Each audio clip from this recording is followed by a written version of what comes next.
संग्रहणी अब से नहीं बल्कि सैकड़ों सालों से पुराना मर्ज है। इसकी अलामात ये हैं जी, आपको बड़ी आंत में प्रॉब्लम होता है या बार बार डायरिया हो जाना। दूसरा ये कि इंतहाई वीकनेस और कमज़ोरी होती है। नफ्सियाती इफेक्ट उसका ये आता है कि बंदा हाइपर होता है, गुस्सा ज़्यादा आता है, साइकोलॉजिकली मसला बढ़ जाता है, जिसमें एंजाइटी, नेगेटिविटी, नेगेटिव थॉट का बार बार आना। ये नुस्खा इस्तेमाल करें, इंशाअल्लाह ताला सालों पुराना ये मसला आपका हल हो जाएगा। दुआओं में आप मुझे याद करेंगे। अगर आप मेरे चैनल पे नए हैं तो चैनल को सब्सक्राइब करना मत भूलें और बेल आइकॉन के बटन को ज़रूर प्रेस करें, ताकि नफ्सियाती और जिस्मानी अमराज की नोयत के हिसाब से और ख़ूबसूरती के एतबार से हमारी हर वीडियो आप तक बर वक्त पहुँचती रहे।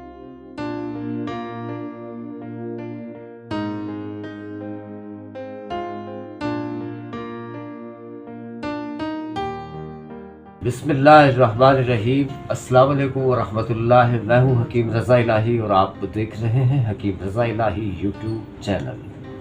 नाज़रीन, आज हम बात करेंगे IBS की, जिसमें तकरीबन यूँ समझे काफ़ी अर्सा तो मरीज़ मुगालते में और गलत फहमी में गुजार देता है कि मेरा मैदा ख़राब है, और कुछ अर्सा जो है उसका वो तशख़ीस में गुजर जाता है कि इसको है क्या, एंजाइटी है या अपना IBS का इशू है, मैदे का इशू है, समझ में नहीं आ रहा होता। और कुछ अर्सा जो है वो दिल की धड़कन तेज़ हो रही होती है, कार्डियो के चक्कर या अपना क्या कहते हैं उससे ECG और दिल के हॉस्पिटलों के चक्कर लगाता रहता है वो, है ना।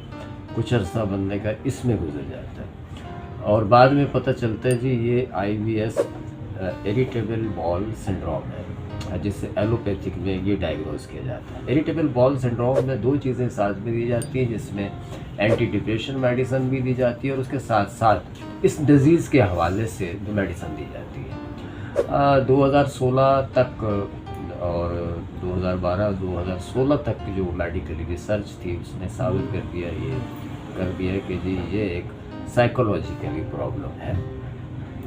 तिब में जी हम इसको कैसे देखते हैं, तिब में हम इसे कहते हैं संग्रहणी। तिब की पुरानी जो अतबा इकराम थे, पुरानी किताबों में संग्रहणी का जिक्र मिलता है, और संग्रहणी अब से नहीं बल्कि सैकड़ों सालों से पुराना मर्ज है। संग्रहणी में क्या होता है और इसकी कैफियत क्या है, अलामात क्या है, जो मैं आपको बता देता हूँ। इसकी अलामात ये हैं जी, आपको बड़ी आंत में प्रॉब्लम होता है, जिसमें एक बलगम की कैफियत पैदा होती है, जैसे हम कहते हैं म्यूकस का आना, आऊँ आना या बार बार डायरिया हो जाना। मखसूस किस्म की ग़िज़ाएँ खाने से पेट का निज़ाम जो है वो ख़राब हो जाना, ठीक है।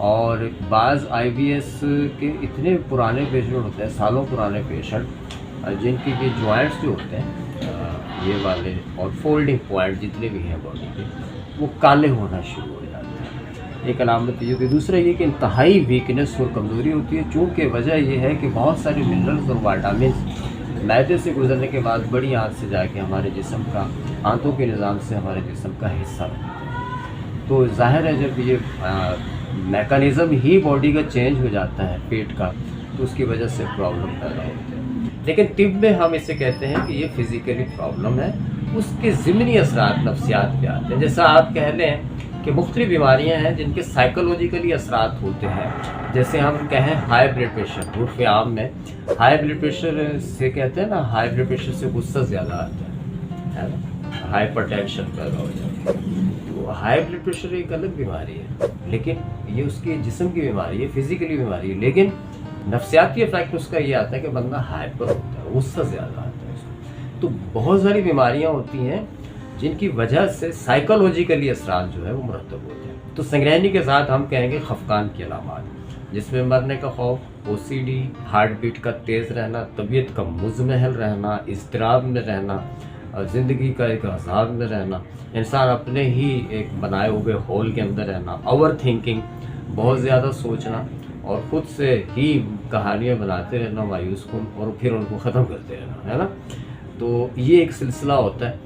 और दूसरा ये होता है कि जब पेट का निज़ाम में जब बड़ी आंत में जब गड़बड़ होती है संग्रहणी में, तो उसके साथ साथ साइकोलॉजिकली मसला बढ़ जाता है, जिसमें एंजाइटी, नेगेटिविटी, नेगेटिव थॉट का बार बार आना और خود کو بہت بڑی بیماری میں مبتلا سمجھنا، یعنی کینسر میں، خدا نخواستہ کسی بڑی بیماری میں اپنے آپ کو اس کا شکار سمجھنا، تنہا رہنا، سوشل انزائٹی ہو جانا، یہ ساری کیفیات جو ہیں یہ میچ کرتی ہیں سنگرہنی کے ساتھ۔ اب ہم سنگرہنی بھی اسے کہتے ہیں، اگر اس میں موشن رک جاتے ہیں تو پیٹ میں گیسز کی کیفیت پیدا ہوتی ہے، اس سے ہم کہتے ہیں مراق۔ مراق سے کیا ہوتا ہے جی، آپ کے ہارٹ بیٹ تیز ہوتی ہے اور اس کے ساتھ ساتھ آکسیجن لیول جو ہوتا ہے وہ لو ہونا شروع ہو جاتا ہے، اور خصوصاً جسم کا کبھی گرم ہو جانا، کبھی ٹھنڈا ہو جانا، اس طرح کی کیفیات جو ہیں وہ پیدا ہوتی ہیں۔ تو اس کو ہم سائیکولوجیکلی مرض نہیں کہتے، اس کو طب میں ہم کہتے ہیں سنگرہنی۔ سنگرہنی کی علامات یہ ہیں کہ آپ نے کچھ بھی کھایا پیا اور فوری واش روم چلے گئے، پیٹ خراب ہوا، کسی دن آپ کو مسلسل ڈائریا ہے، کسی دن جو ہے وہ آپ ٹھیک ہیں، مخصوص جو گلوٹن فری غذائیں ہیں وہ استعمال کی جاتی ہیں، مخصوص قسم کی غذائیں بعض کو یہ ہضم ہو جاتی ہیں تمام طرح کی غذائیں، لیکن سمجھ میں نہیں آ رہا ہوتا کہ ہو کیا رہا ہے۔ ڈائریا کے ساتھ ساتھ پیٹ میں درد، اس کے ساتھ ساتھ مخصوص پیٹ کے مخصوص پوائنٹس پہ دباؤ، دائیں جانب یا بائیں جانب، یا پھر مسانے والی جگہ پہ دباؤ ڈالنا، یہ ساری کیفیات جو ہیں یہ سنگرہنی کی ہیں، اور اس کا مستقل علاج الحمدللہ طب میں موجود ہے۔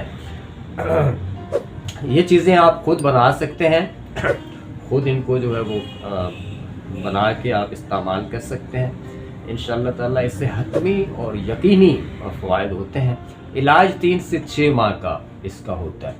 تو باقی تو دوسرے طریقوں میں یہ کہ لوگ میرے پاس تو آتے ہیں وہ سالوں سے میڈیسن کھاتے آ رہے ہیں، 2 طرح کی میڈیسن، سائیکولوجیکلی میڈیسن کی چل رہی ہوتی ہے اور اس ڈیزیز کی بھی چل رہی ہوتی ہے، دونوں ہی چل رہی ہوتی ہے، لیکن مرض جوں کا توں رہتا ہے، نفسیاتی کیفیات، بلکہ سائیکولوجسٹ کی دوائیاں کھا کھا کر نتیجہ یہ نکلتا ہے کہ بندہ جو مریض ہوتا ہے وہ بیچارہ تھوڑا سا بونگا ہی ہو جاتا ہے نا، بونگا سمجھتے ہیں کہ آپ اس کو کہہ رہے ہیں کچھ ہو رہا ہے، کچھ سن رہا ہے کسی ماحول میں، وہ پوری طرح سے انوالو ہی نہیں ہوتا کیونکہ اس کا ذہن جو ہوتا ہے وہ ساکن ہو جاتا ہے۔ ہم طب میں کہتے ہیں مسکن ادویات یا ٹرینکولائزر کہتے ہیں اسے۔ آپ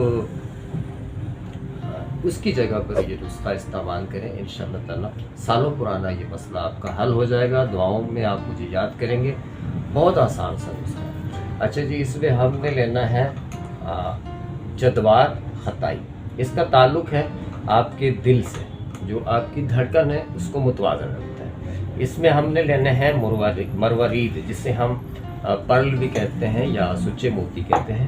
اس کو بالکل آپ لیمو کے پانی میں ڈال کے پیسیں گے تو یہ باریک پاؤڈر بن جائے گا، ٹھیک ہے۔ 25 گرام ہم نے یہ لینے ہیں، 25 گرام ہم نے جدوار خطائی لینی ہے، 25 گرام ہم نے مروارید یعنی سچے موتی لینے ہیں۔ اس کے ساتھ جی ہم نے 25 گرام لینی ہے گوند کتیرا، ٹھیک ہے، اور اس کے ساتھ ہم لیں گے جی رال سفید، یہ بھی لیں گے ہم 25 گرام۔ یہ آنتوں سے جو میوکس ہوتا ہے اس کو ختم کرنے میں بہت مدد دیتی ہے۔ اچھا جی، دوسرا ہم جی اس میں لیں گے آملہ۔ آملہ جو آنتوں کے اندر بڑی آنت میں جو پھیلنے اور سکڑنے کی قوت ہوتی ہے اس کو بہتر کرتا ہے، ٹھیک ہے۔ تو یہ ہم نے لینی ہے جی 25 گرام۔ پھر ہے ہمارے پاس ناریل دریائی۔ ناریل دریائی جو آنتوں کے اندر ایک رطوبت دودیائی ہوتی ہے جس کا تعلق آپ کے نروس سسٹم کے ساتھ ہوتا ہے، وہ اس کا سگنل کو بحال کرنے میں انتہائی مفید ہے۔ ناریل دریائی ہم لیں گے 30 گرام، ٹھیک ہے جی۔ اس کے ساتھ ہے بہی دانہ، جو کہ آپ کی انزائٹی، خوف، ڈر، موت کا وہم اور نیگیٹیوٹی کو ختم کرنے میں انتہائی مفید ہے، یہ ہم لیں گے جی 30 گرام۔ پھر ہے جی سونف، سونف ہم لیں گے 30 گرام۔ ساری چیزوں کو اچھی طرح سے باریک پیس کے پاؤڈر بنا کے آپ رکھ لیں، اس کا آدھا چائے کا چمچ صبح اور شام استعمال کریں۔